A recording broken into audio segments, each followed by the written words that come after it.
Hi, everyone, and welcome to this special edition of Right on the Nail, where we have so much to talk about, and let's hope by the time we finish recording it and you get round to listening to it, that it's as relevant as it was at the very precise minute that I'm recording this, because things are moving so quickly these days, and frankly on both sides of the Atlantic, that one never knows where one is by the time one's finished recording a podcast, or even at the time one's finished speaking a sentence. It is such a bizarre time to be living in.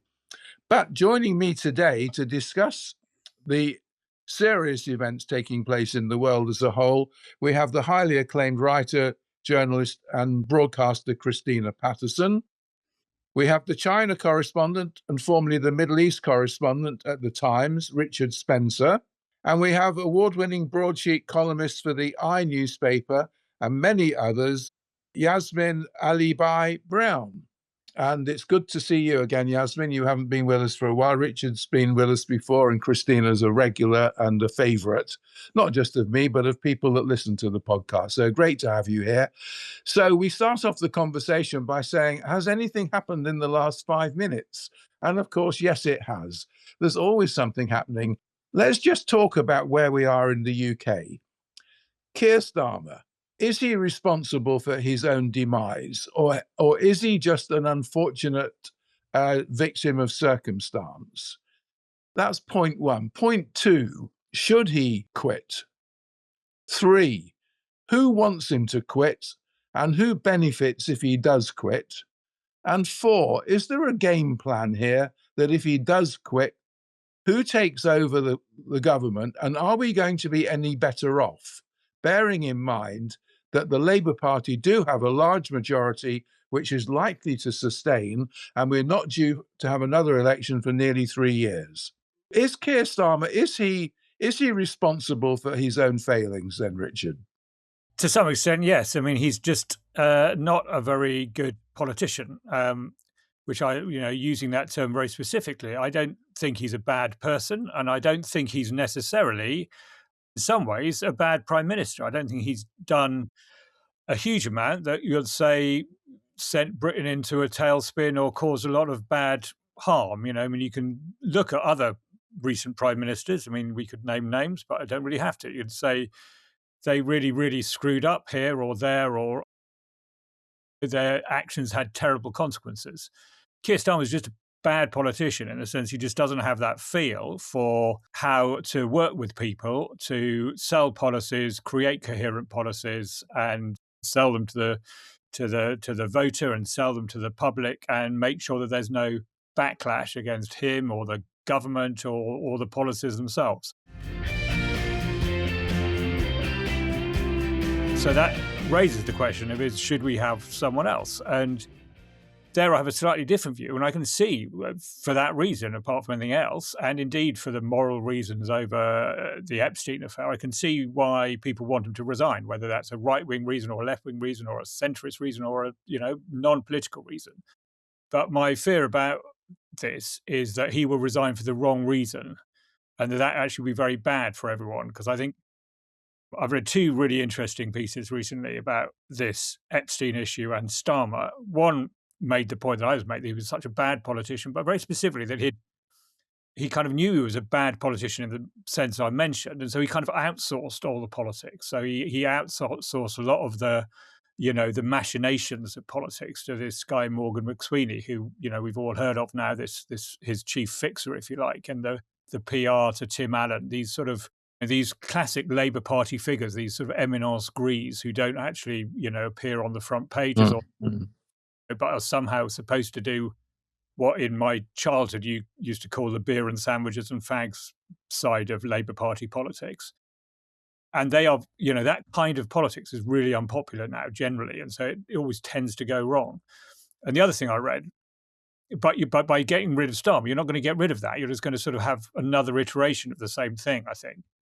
And the second reason, was Marina Hyde in The Guardian read an absolutely brilliant piece about how, if all the focus on Starmer and Manderson is a very sort of British response, a British newspaper response. Let's turn it into this horrific thing that happened or was happening, in largely America, but in a way around the world, and this exploitation of young women. Let's turn it into yet another story about, British political processes and the nature of the Labour Party and the nature of, Sir Keir Starmer's relationship. So I kind of want him to stay, while also acknowledging that, he is the author of his own misfortunes in some ways.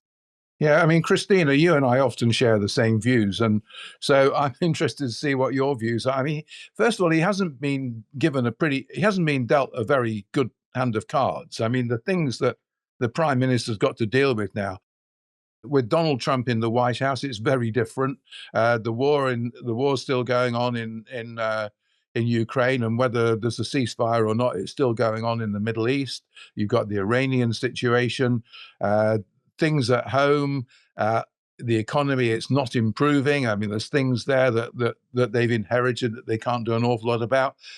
But in another world, he would never have been elected, because he's lacking in the kind of charisma and personality that we demand of our leaders. But then, frankly, it's not like there's a whole load of others queuing up to take over. So where do we go? Well, it's an absolute nightmare, basically. I agree with most of what Richard said, by the way. I think there isn't a single person in this country, or probably the world, who can make a good job of running Britain at the moment, or probably almost any other country in the world, because it is an impossible task.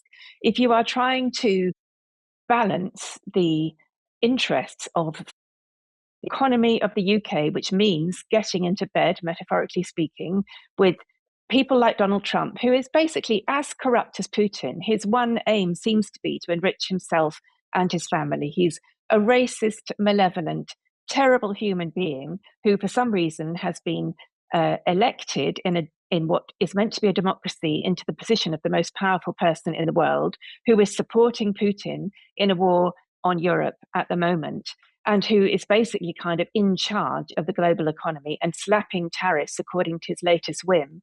To find someone to manage that, which is a very important part of the picture, and deal with the inequalities in the UK and the death of industry and the rise of AI and all these different concerns, it is basically an impossible job. And we want our politicians to be everything. We want them to be charismatic. We want them to be good communicators. We want them to sell their policies. We want policies that will work for everyone. Policies don't work for everyone. There are always winners and losers. If you have a benefit cap, then middle-class people are apparently meant to be delighted. If you don't have a benefit cap, then it costs a fortune and the cost of borrowing rises. Already this morning, we've seen the turbulence of the pound becoming weaker, the pound dropping, and the cost of borrowing rising. And that's even at the thought of Starmer leaving. And the same would happen if he sacked Rachel Reeves. This is an impossible balancing act. And at the moment, it looks as if the polls are saying, but they're not particularly reliable, that the only person who would be more popular than who has a chance of getting Labour re-elected, but it's so far ahead, one can't really make those predictions, would be Andy Burnham. Now, Andy Burnham even said that the bond markets don't matter. I mean, if you really seriously think the bond markets don't matter, then you're not going to run an economy particularly well. And as we know, Angela Rayner is on the left of the party. I think she's a really impressive person. I think her backstory is incredible. I think that she's a very talented person. She's very bright. I think to go from the circumstances she grew up in to become Deputy Prime Minister, as she was before she had to resign over this stamp duty scandal, I think she's a very impressive person. But what she knows about is how to run a union. When you run a union, you are dealing with quite a clear-cut situation, which is your job is to improve the rights of the workers you represent. Your job is not to represent 67 million people with conflicting interests in a very bad world where global leaders are doing all kinds of awful things. Putin, Xi, Trump, even on the side of democracy now, we have autocrats rising and people doing very bad things. It's an impossible job. And I think the key thing that Britain doesn't need at the moment is more turbulence. We've had, 6 prime ministers in 10 years? None of them have done a particularly good job. We tried charismatic with Boris Johnson. We tried crazy with Liz Truss. We tried what seemed to be stable with Theresa May. She couldn't do it. I mean, there are no good options here. And I think all of this, very tragically, is leading us to a feeling where people have no faith in politics, no faith in politicians, assume they're all in it for themselves. I don't think Keir Starmer is in it for himself. I think he believes that he represents integrity. I think he is. My honest view is, I think he's been a very disappointing leader. I think he is probably a pretty decent man. I think he broadly supports the rule of law. I think he believes that he could run the country better. He's done, lots of things quite well. I think he's handled geopolitics in a very difficult situation in a calm and impressive way. Dealing with Trump is absolutely no picnic. And that's why they put Mandelson in, which unfortunately was a catastrophic error. But Mandelson did and does know, as we now know, how to deal with extremely unpleasant people, so much so that he got into bed with them. And it looks as if he actually betrayed his country. It looks as if he was actually a traitor. And therefore, if he is successfully prosecuted, could spend the rest of his life in prison. And he deserves to, because it looks as if he did the worst thing you could possibly do as a politician.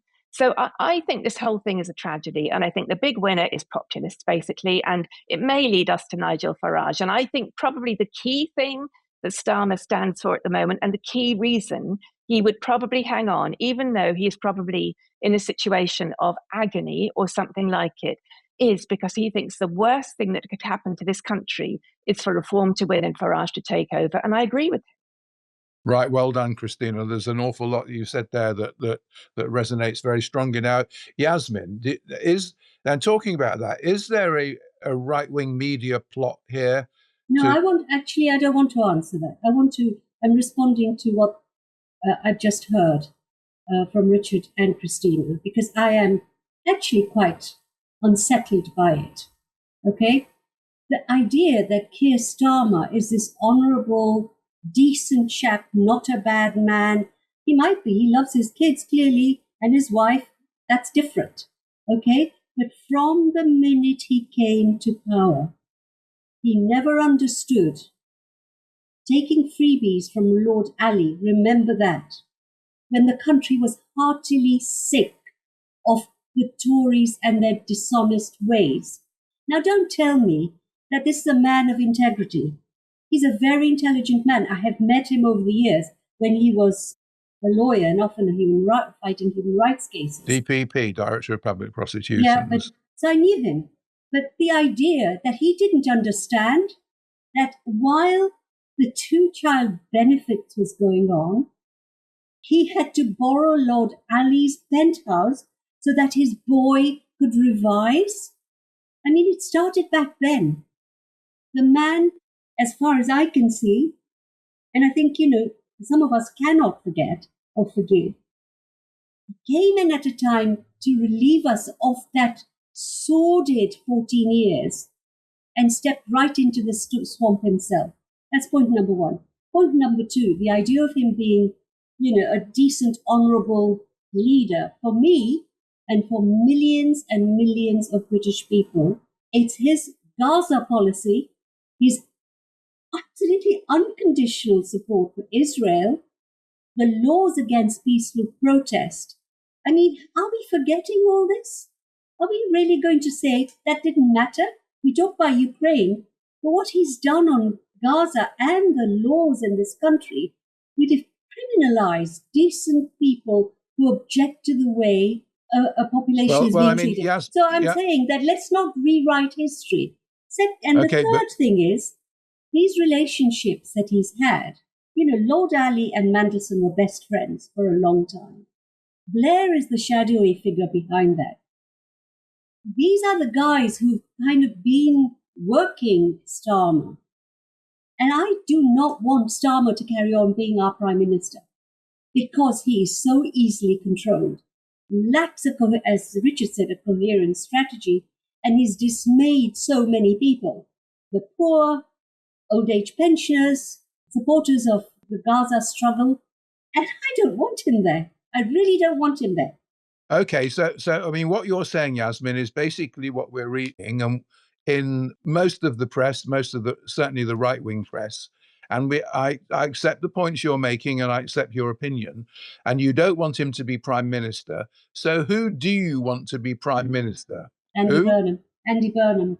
But whatever they say about him, He would. But Andy Burnham, I mean, Andy Burnham left Westminster because at the time he left Westminster, it was deemed that role was too big a role for him, and he would be more comfortable running Manchester. No, he tried. And running Manchester didn't is not the same as running the UK and the global world that we're in. I'm sorry. Right at now. least he's running something. Starmer ran nothing.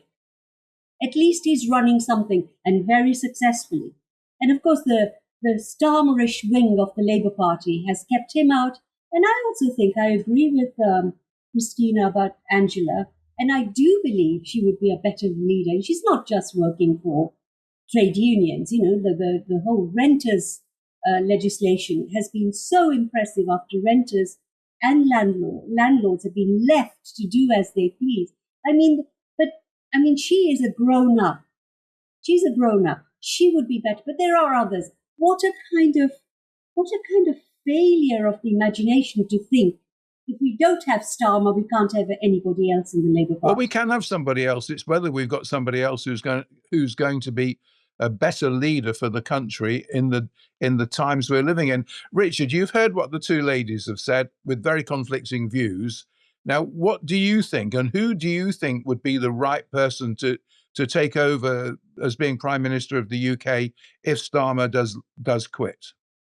Yeah, so I mean, I totally see what Yasmin's saying. I mean, Starmer is not my ideal politician.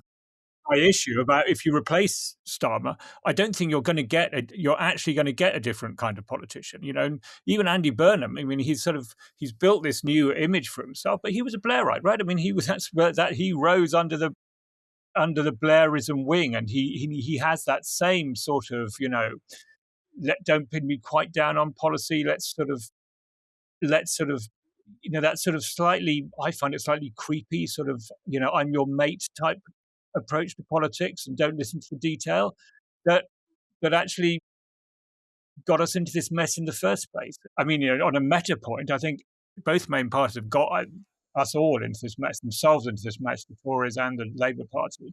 There's a sort of constitutional crisis, I think, whereby you have the MPs on the one hand and the membership of the party on the other.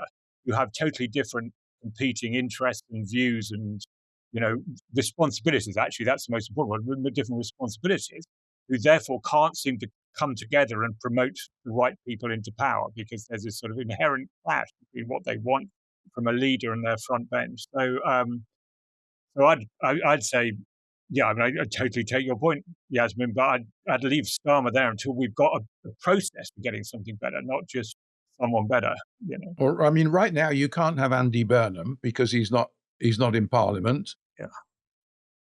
Getting him into Parliament is not going to be very easy anyway.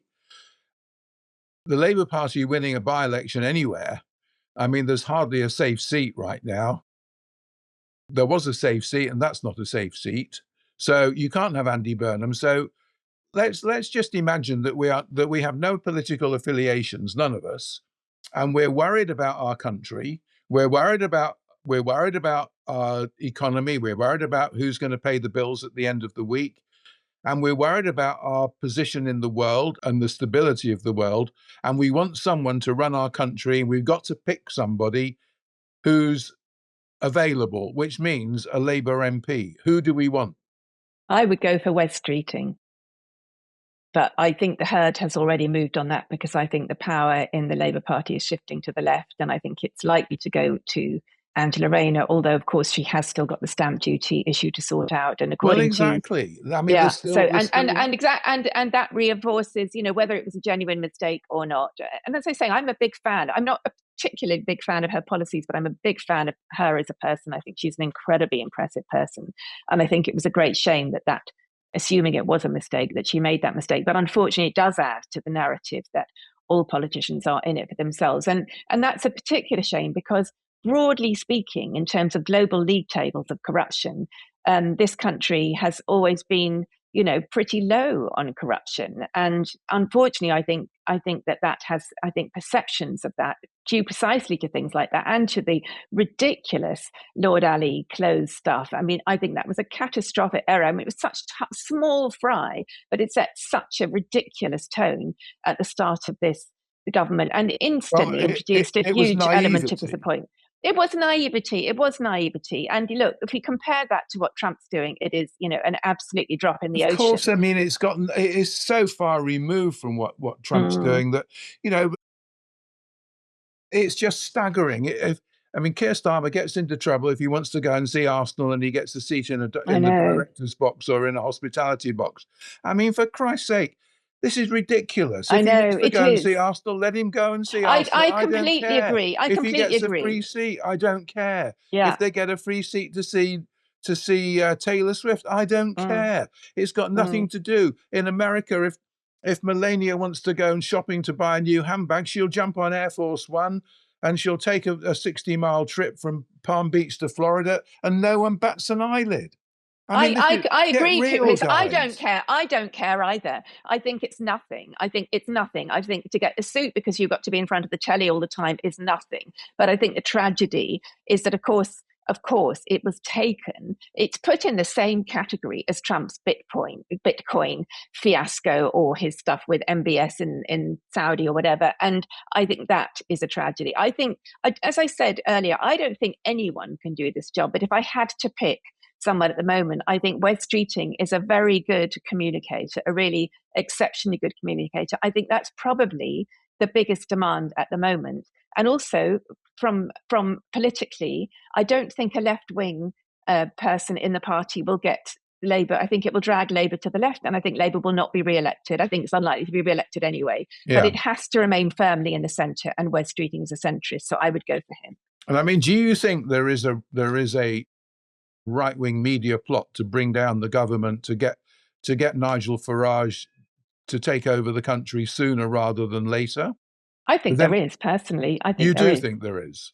I mean, I'm generally more in the cock-up rather than conspiracy land of things. I don't think it's an actual plot. But if you read the Telegraph and the Mail in particular, they are so clearly pro-Farage now.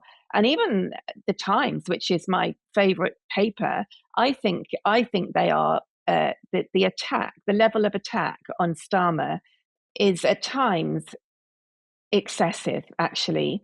And and I'm, as I say, Richard, I'm not flagging off your paper. I personally think it's the best newspaper at the moment. But I think there is a bias, and not just the kind of inbuilt political bias. I think there is something quite malign going on in relation to this government. Yeah. The issue is, are we going to just kind of nod our heads or shake our heads on behalf of Starmer? Actually, Starmer has been guilty not just of, not knowing what was happening around him, not being a politician. He's not a bad man. Actually, he's actively, and I repeat this, I mean, you talk about our democracy. Lawyers around the country are questioning the integrity of the this government from all political points of view. Because this government has really mounted an assault on our fundamental democratic rights. And the last one is a kind of threat to take away jury trials, okay? So it isn't just that Starmer was personally didn't make the right judgments about clothes. Why couldn't he pay for his own glasses and clothes as a highly paid man with a very good job for several years? Okay, because he thought he could get away with it. But I think it's more sinister than that, because the people advising him or making him at the time never remember. I mean, it's really interesting that the influence of some of these guys like Ali and Blair and Peter Mandelson was there around Starmer as they were grooming him for office. Okay? They were around him, all of them. So it wasn't just that he made Mandelson an ambassador because, he wound his way into Starmer's life. They were there. Who gave Lord Ali his peerage? Blair did. Who is Mandelson's extremely good friend? Lord Ali. They were all there in this circle around. And where I do agree that he wasn't smart enough or politically alive to all of their influences. I do agree with that. Well, I think we're saying that politically naive, definitely. but also naive about how he was being influenced, if you like. I mean, almost controlled in some ways. So who would you like to be Prime Minister then No, if I also Starmer want goes? to say that there is a left in this country, and we can't always be sidelined and pushed aside and be described as, kind of the people on the margins.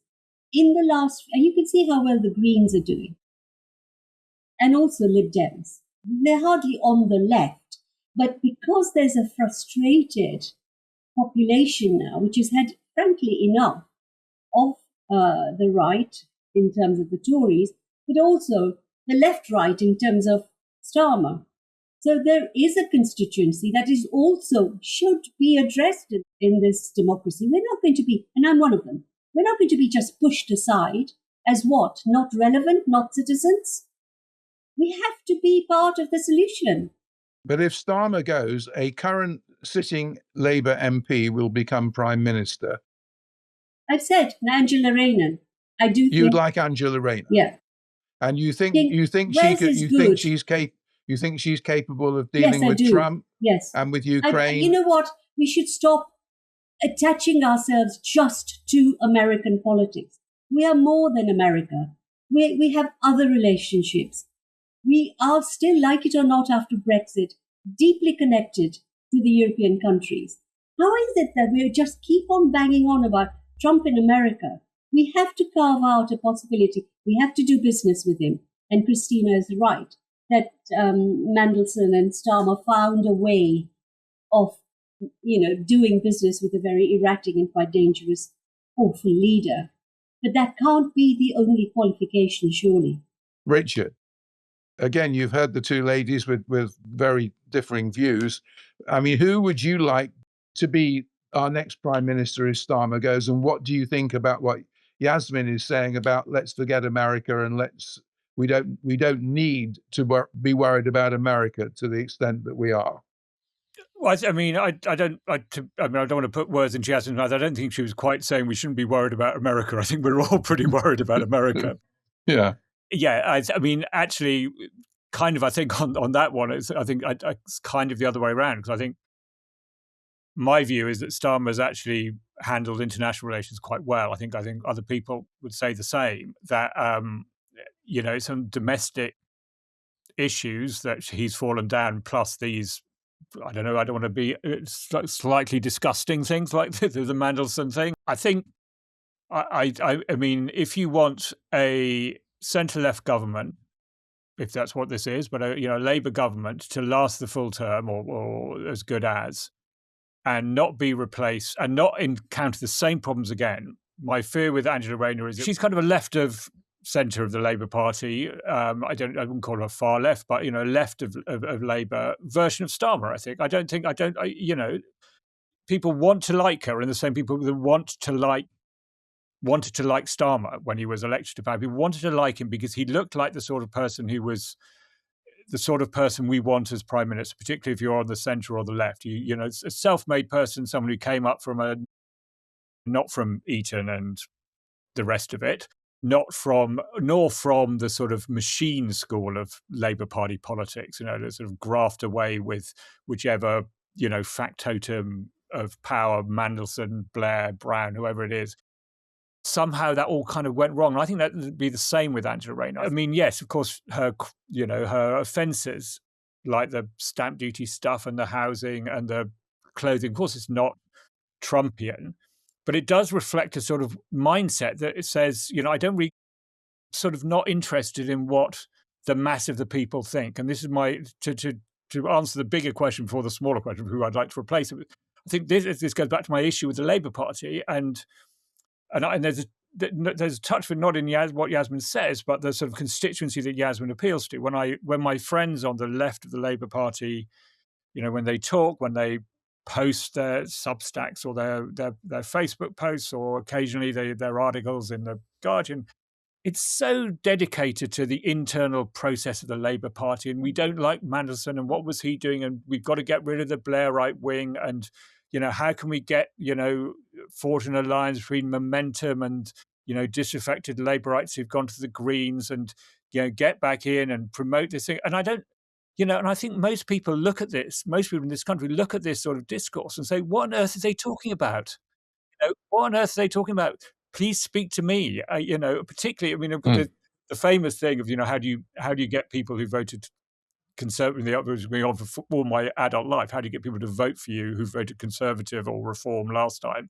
If you already generalise, I'm going to take no notice of you because you're all evil. You do have to speak to the people. So I probably would go for Wes Streeting just on the grounds that he's someone that most people, when they listen to him, say, "Oh yeah, he's talking about the issues that concern us." Now, it's always very easy if you're the health minister or the opposition health minister, the shadow, because you can just say we've got to do something about the NHS and sick people, and everyone says yeah. So it's much more difficult for Rachel Reeves, who comes in with a basket case economy and has to sort of balance the welfare budget and the bond markets. So I am aware of that. But Streeting does seem to me someone who speaks to people outside the core base of the Labour Party. And I do think you need that. But they won't vote. They won't vote for Wes Streeting, though, will they? I think you're right. The Manson Association is probably done for him. They won't. Don't you think the right-wing press would have a complete field day with Angela Rayner? Yeah, it would come back up again, right? And Of I course, say not entirely it would... unfairly, right? I mean, this is slightly going a bit off piece, but I share Christina's admiration for Angela Rayner's, story, if you like. But I think that's also part of the problem. Not that she has this, great sort of rags to riches, well, not rags to riches, but this sort of great backstory. Yeah.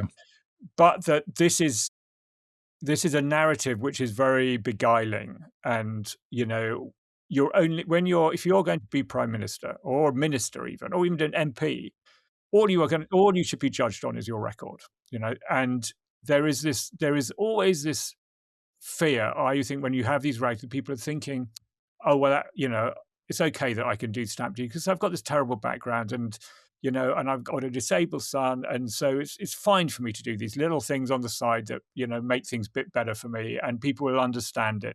And that's such a pernicious thing.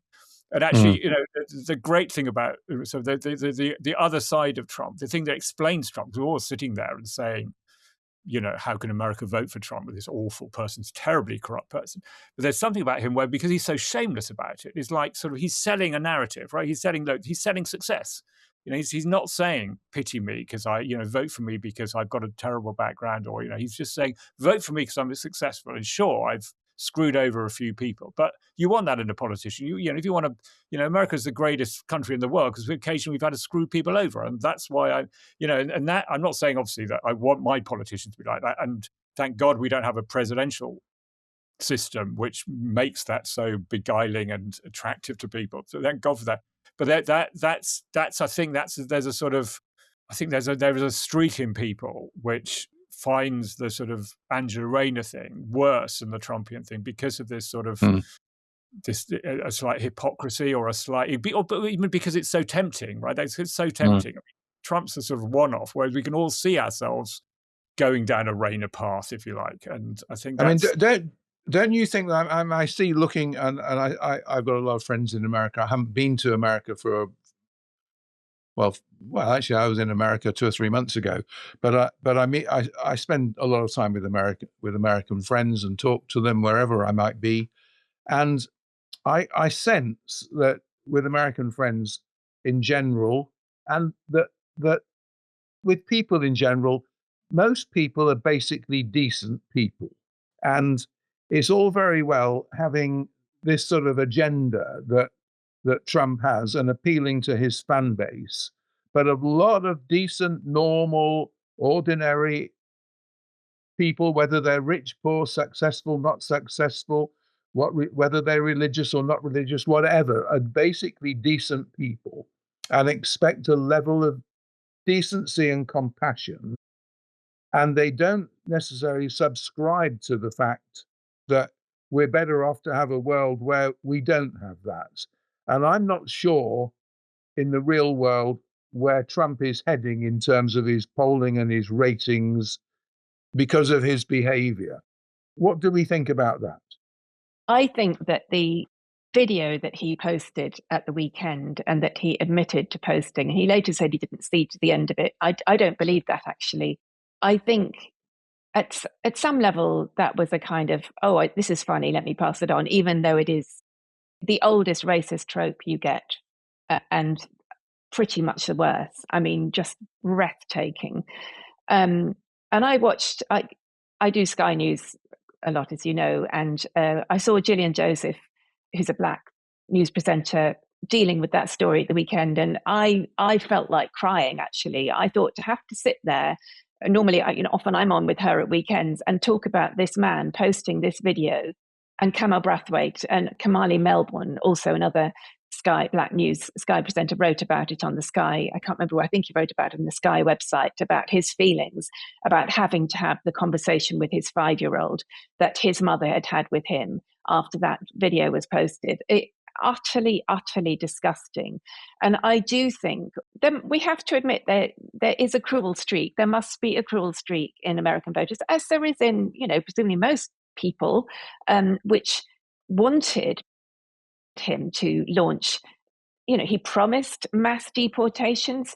You can't do that cleanly without children being separated from their parents and all kinds of awful things happening. That's exactly what has happened. And 2 innocent bystanders have been murdered in the process, along with all kinds of other people who have been killed in the process. I think Americans seeing that are beginning to balk. And I think normal, decent Americans seeing that Trump is literally saying, okay, I'm on the side of the racists here. I am essentially a white supremacist. I think many of those will hesitate seeing that. I think that did cross a Rubicon, actually. And that's without all this geopolitics that nobody asked for or voted for, all the Greenland stuff and the Venezuela stuff and the constant, what's Iran stuff, the constant new explosion. So I'm sure that the midterms will be dreadful for Trump, but I'm sure also Trump is, clearly there are machinations to try and gerrymander and control those elections, quite apart from the bungs that he'll be throwing at them later down the line. So I think he will probably lose those, but at the moment it's very hard to predict what he will do in a dirty way to kind of manipulate the results. Yeah, but I mean, he is talking about having ICE agents at all the polling stations, changing the voting to, cut out postal voting, cut out voting machines. I mean, he is clearly, they are clearly thinking of doing whatever they can do to try and, in their view, make the elections obviously more fair and less manipulable. And that could be a factor. But one thing that I was surprised to find out, that American friends that are clearly, Republican type people living in Republican type areas with a Republican type lifestyle, if you get what I mean by that, are on WhatsApp groups sharing when the ICE agents are coming into your area. I mean, I was staggered to find out about that. And then you've got such things like the World Cup and the political capital that Trump's making out of that, and the fact that people from Uruguay and Brazil, in theory, can't travel to America. Never mind people from African countries and from Muslim countries. I mean, this could be a complete bloodbath. Who knows what's going to happen with the midterms? But also, we don't know where we are with the Epstein situation. I mean, this keeps unraveling. The royal family is under a lot of pressure because of Epstein. Keir Starmer, of all people, is under pressure indirectly because of Epstein. The one person that's not under pressure because of Epstein right now is Donald Trump. Might that change?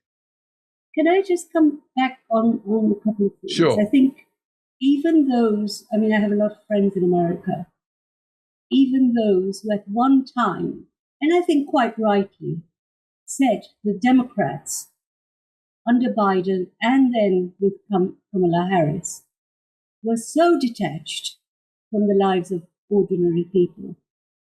They live in that bubble, West Wing bubble or whatever you want to call it. And they totally failed. And they failed them for too many years. and that is indisputable now. I reviewed Kamala Harris's book, and I must say, I was utterly shocked by the lack of self-awareness about what happened. That now even those people, and I know people who voted for Trump second time, are now really kind of withdrawing from that. But one of the things that, to go to Nigel Farage now, he is, and we know he has been shown to have been a dreadful racist when he was at school. And today he makes pronouncements, on the Laura Kuenberg show, which I thought she did appallingly, by the way, in her interview, was just totally lacking in energy, conviction, whatever. He makes all these statements about foreigners that it's just Trump light. And one of the things that I am asking myself is, why are the two main parties? Because people in this country, I think, overwhelmingly loathe Donald Trump. Why aren't they making more of how close Farage is, not just to the man Trump, but to his politics? It's amazing to me that nobody's bringing this up. Well, I agree, and I have said for a while that it's quite possible that Donald Trump could be Farage's Achilles heel. Yeah. I think he should be. I think there's an answer to Yasmin's question, which is quite depressing, which is that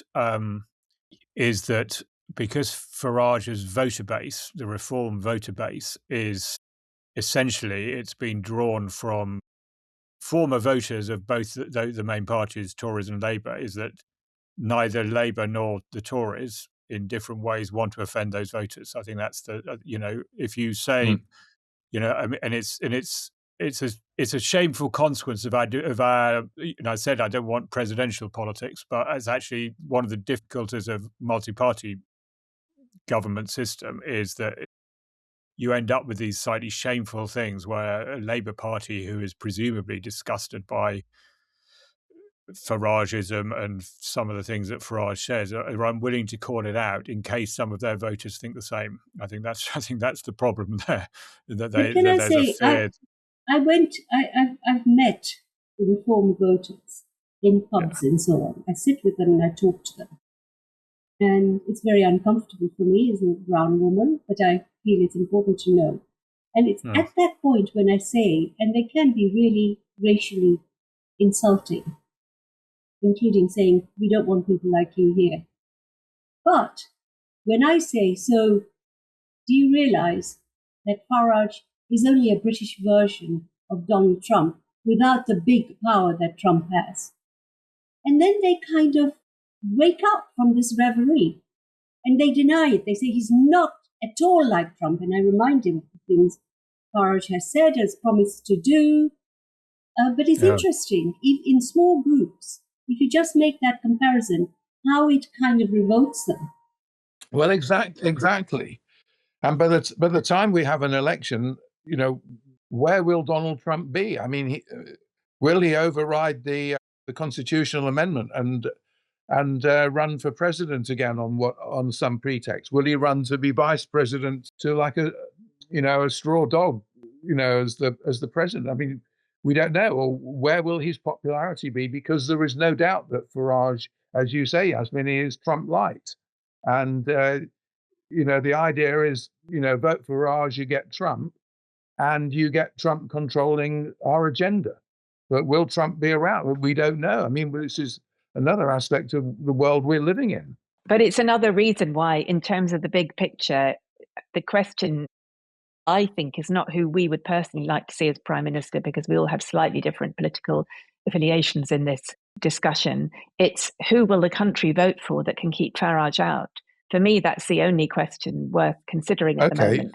Yeah, well, coming on to that, looking at the Dendon by-election in Greater Manchester, and the bookies' odds are veering towards Polanski and the Green Party winning that over Reform.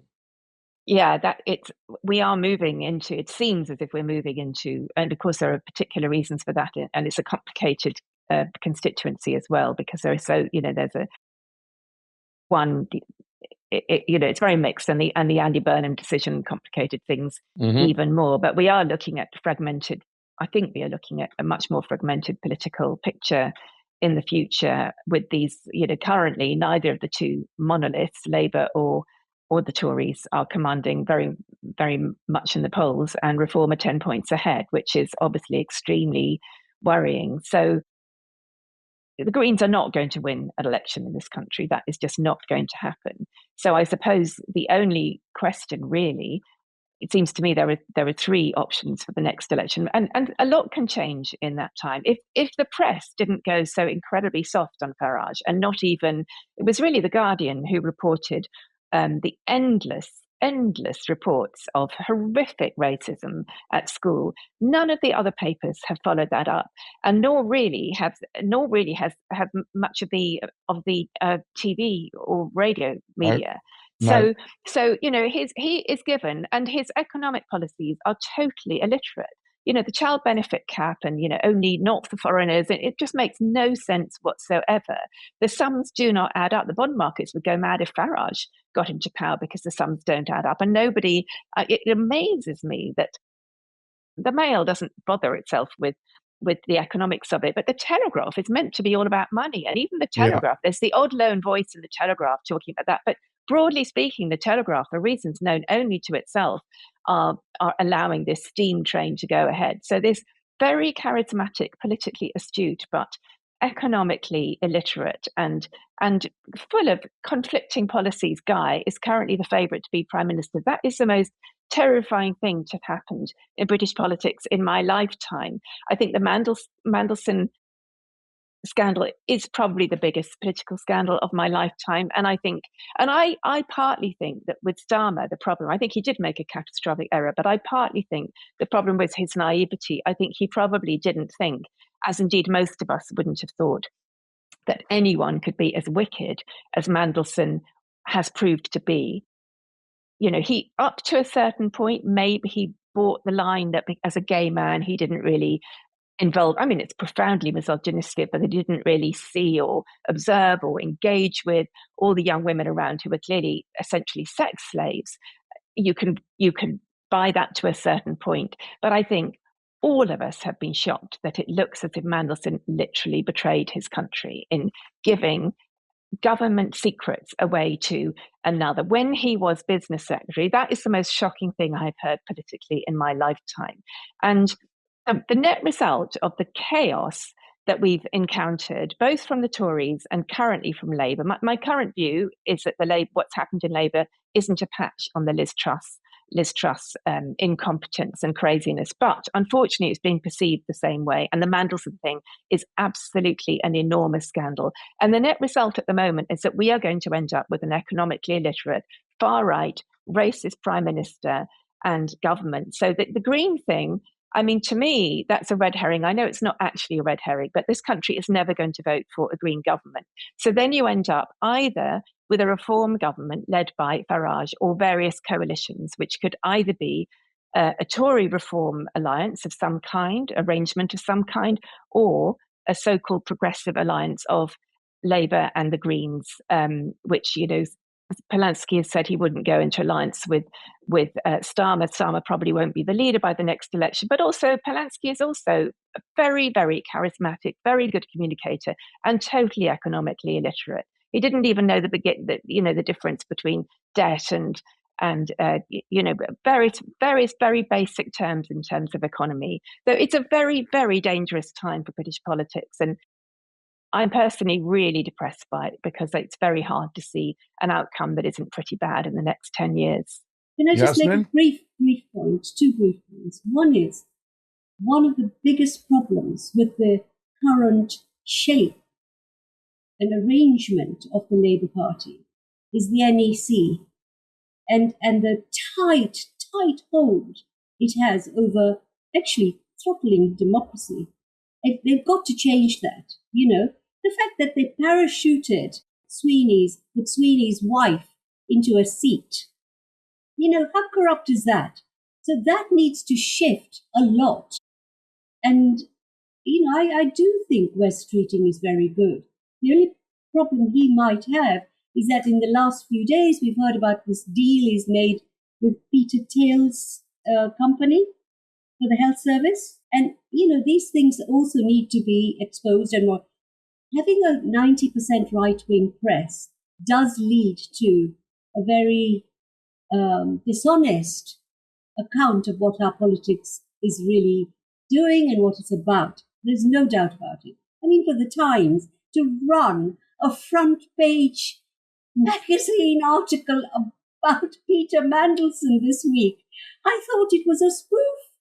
How did they do this? I don't know. I thought it was an old edition that I got by mistake. It was I can tell you what happened there. I mean, I thought it was handled badly by my beloved or not so beloved editors. I mean, it was just they commissioned an interview with him for the magazine. The magazine obviously has longer lead times.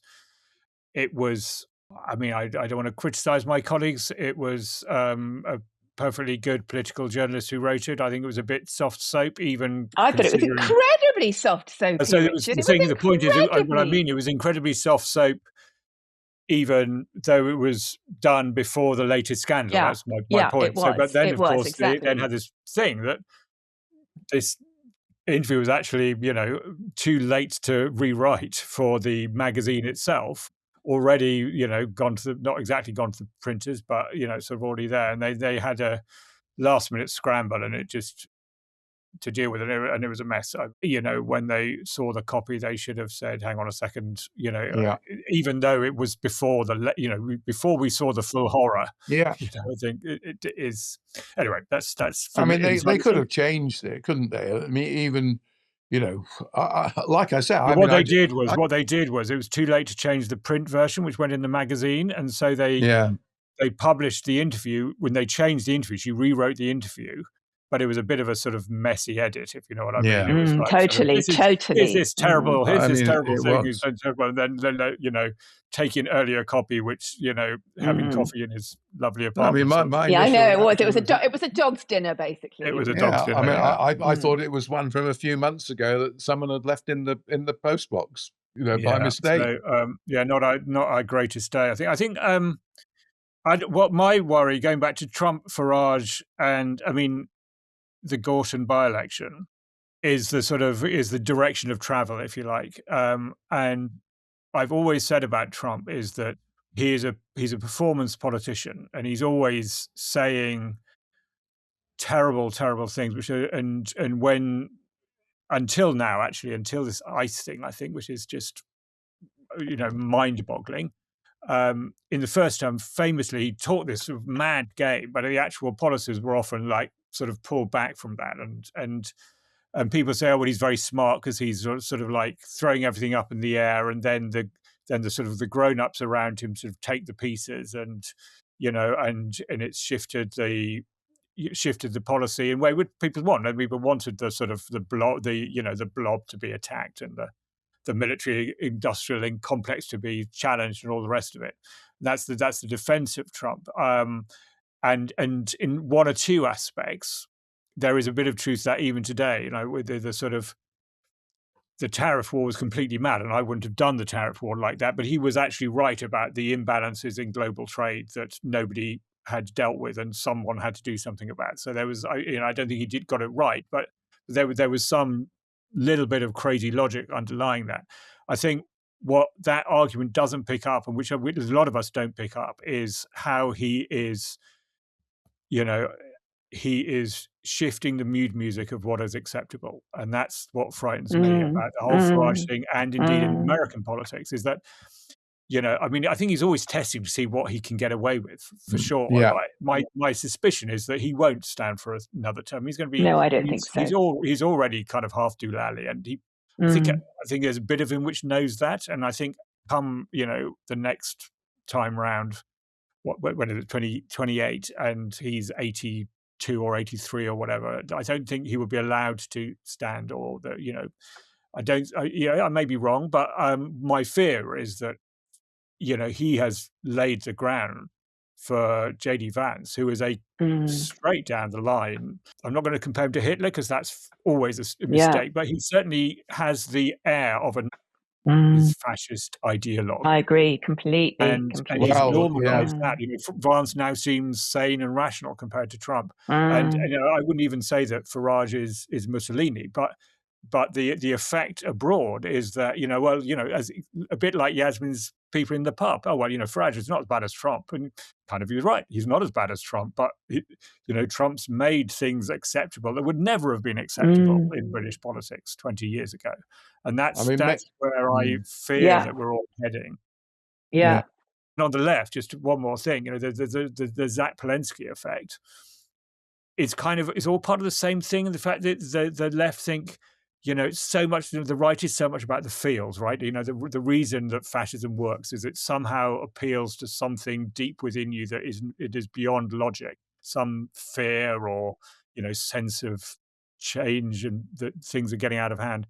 And the idea that the only way the left can counter that is by something that is also based on the feels, and Zach Palensky being sort of wandering around and being really good social media presence and saying we've got to do something about this is all wrong, and forget about policy, that doesn't matter. I kind of the whole thing, maybe because I'm centrist, I guess, and I'm probably part of the blob, but the expert blob, but it just makes skin crawl, the whole thing.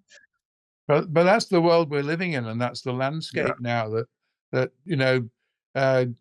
keynote speeches are no longer so important. What's important is social media, and it's not just in politics; it's in all aspects of our lives.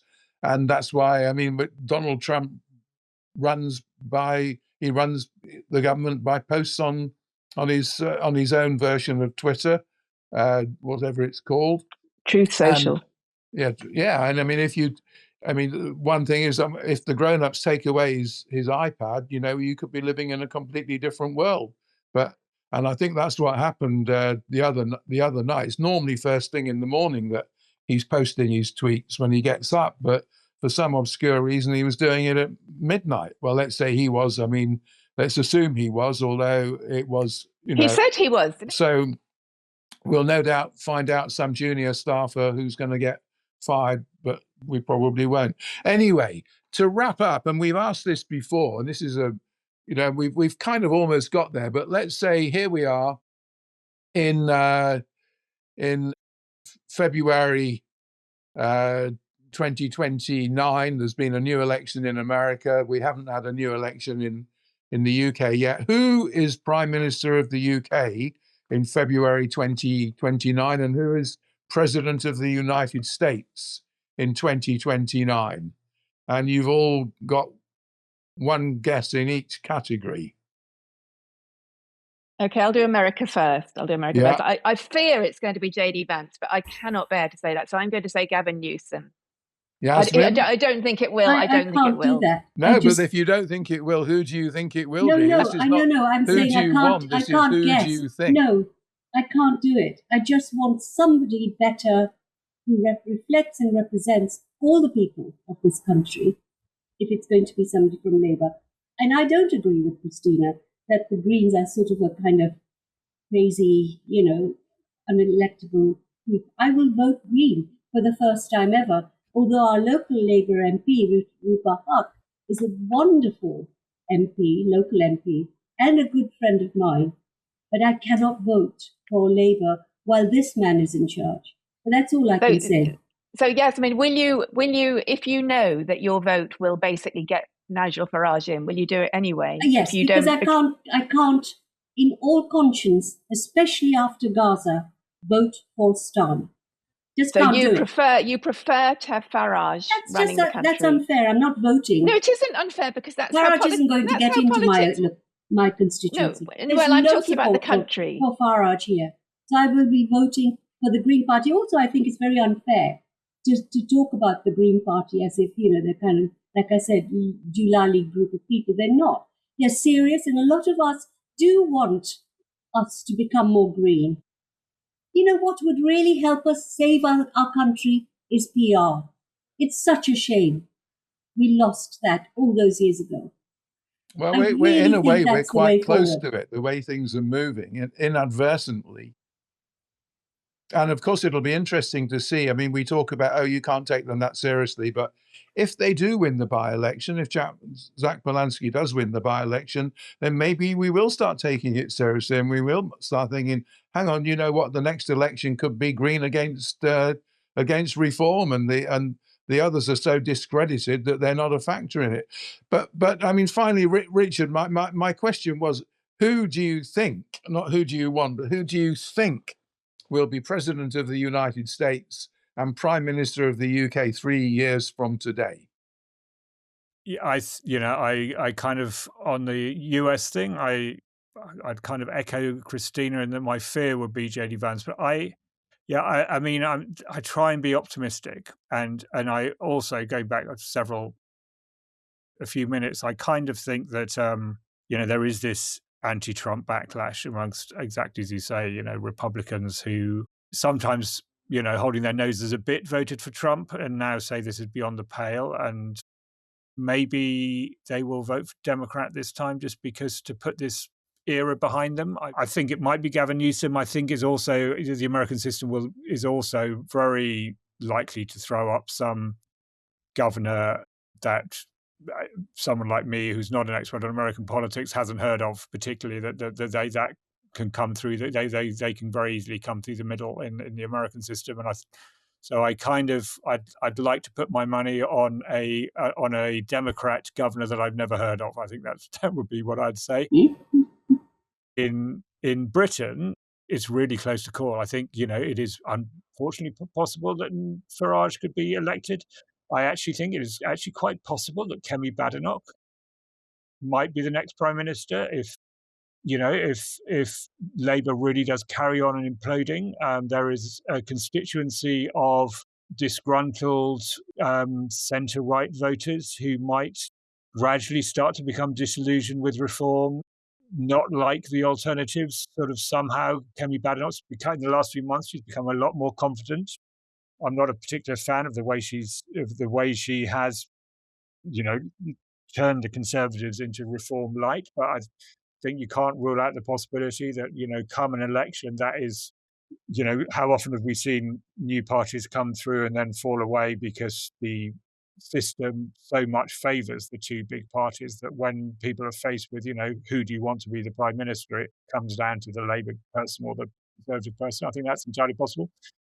West reading, yeah, and I actually think it's possible that Starmer might just cling on. I mean, it's very unusual for a prime minister with a majority of however many 100 and something he's got to actually fall. I mean, he has to be forced to fall somehow, and he does have a little bit of clingability he's showing. So I think it's also possible that he clings on and somehow just on the British system, people say, well, better him than reform, and there is a sort of retreat from the Greens and the Liberal Democrats.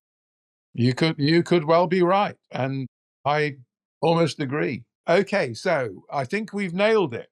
You've been listening to Right on the Nail with me, Chris Wright. Thank you to Yasmin Alibhai-Brown, Richard Spencer, Christina Patterson for joining me.